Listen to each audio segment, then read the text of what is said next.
So I wanted to give it a little update on the little sweet potato that could. I think I'm going to rename it to the little sweet potato that did. Look at this thing. All of a sudden, it's like overnight. This, yesterday, I could just barely see it.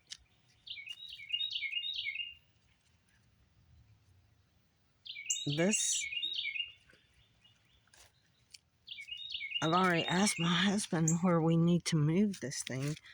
This one's new because this is going to vine out huge.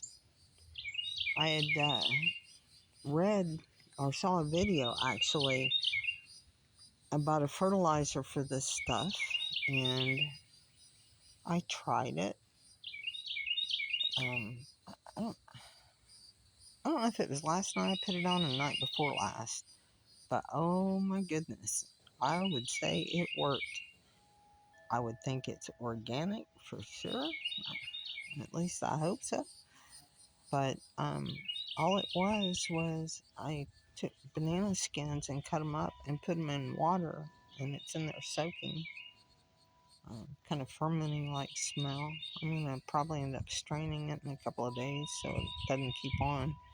And I just put I don't know, a quarter cup in with, I don't know, a gallon of water, and only put about half of it in there.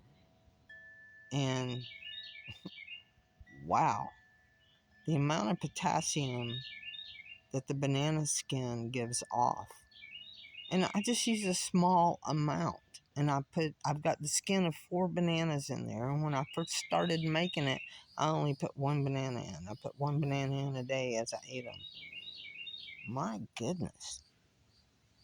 So anything that you have outdoors, I would say, that likes potassium,